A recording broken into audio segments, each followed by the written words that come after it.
రాదు. చంద్రబాబు పేరు చెప్తే కనీసం ప్రజల ఆరోగ్యం కోసం మీరు చేసిన ఒక్క మంచి పనైనా ఉందా? ప్రజల ఆరోగ్యం కోసం కనీసం మీరు చేసిన ఒక్క మంచి పనైనా ఉందా?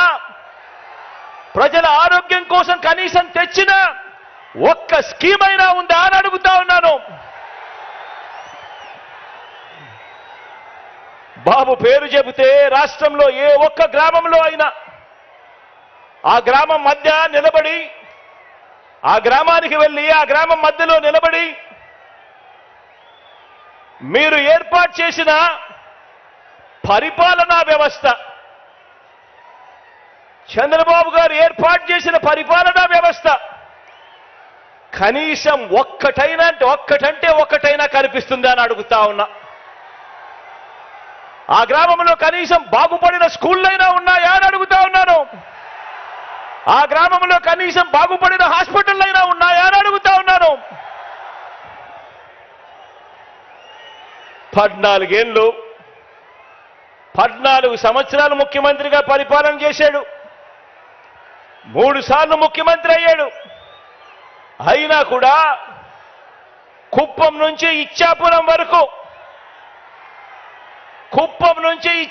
వరకు ఏ గ్రామంలో అయినా సరే ఎవరైనా కూడా ఆ గ్రామంలో ఆగినా ఆ గ్రామంలో అయ్యా చంద్రబాబు మీ మార్క్ ఎక్కడైనా ఉందా అని అడుగుతా ఉన్నాను. ఇదే పెద్ద మనిషిని చంద్రబాబు నాయుడు గారిని ఈ వేదికపై నుంచి. బాబు పేరు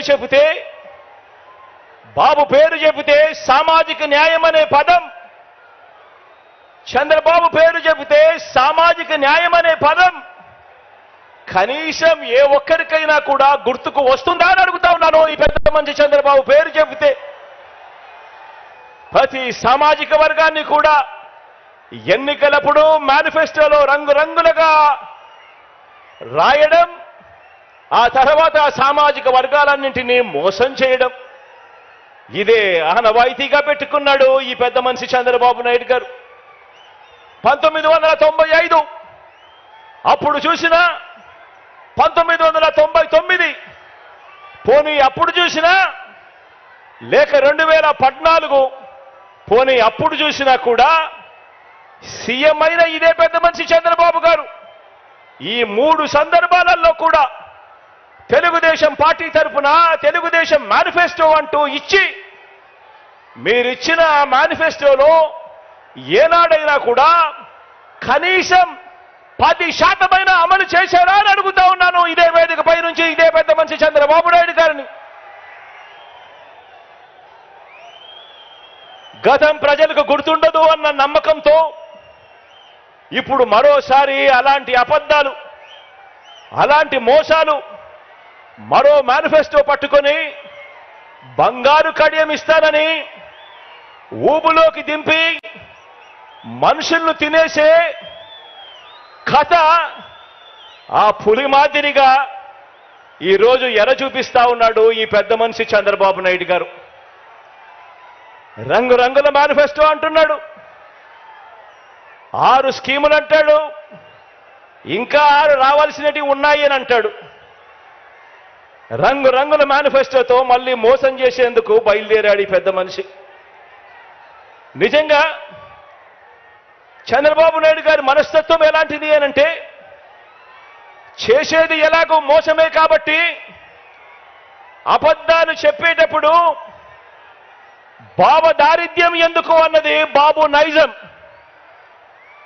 ఎలాగూ చేసేది లేదు, ఎలాగూ చెప్పేది అబద్ధాలు, ఎలాగూ చేసేది మోసమే కాబట్టి ఇక ఎలాగో మోసమే చేస్తా ఉన్నప్పుడు ఇక నోటికి కట్టడి ఎందుకు, అబద్ధాలు చెప్పేటప్పుడు బాబు దారిద్ర్యం ఎందుకు అన్నది బాబు నైజం. నమ్మినవాడు మునుగుతాడు, నమ్మించిన వాడు దోచుకోగలుగుతాడు అన్నది బాబు సిద్ధాంతం. ఆలోచన చేయమని అడుగుతా ఉన్నాను. చంద్రబాబు నాయుడు గారు 3 సార్లు ముఖ్యమంత్రి అయ్యాడు. 3 సార్లు తాను మేనిఫెస్టోను ప్రవేశపెట్టాడు. ఎన్నికలకు ముందు ప్రజలకు ఫలానిది చేస్తాను అని చెప్పి రంగురంగుల కాగితాలతో ఆశ పెట్టాడు. పెట్టిన తర్వాత ప్రతి సందర్భంలోనూ కూడా తాను చేసింది మోసం. ఆ దగ కళ్ళ ఎదుటే కనిపిస్తా ఉంది. కాబట్టే చంద్రబాబు వాగ్దానాలన్నీ మోసాలేనని, ఏనాడు అమలు చేయలేదన్న నిజాన్ని ఇంటింటికి వెళ్ళి కూడా, ఇక్కడున్న ప్రతి కార్యకర్త ఇంటింటికి వెళ్ళి కూడా చెప్పాలి.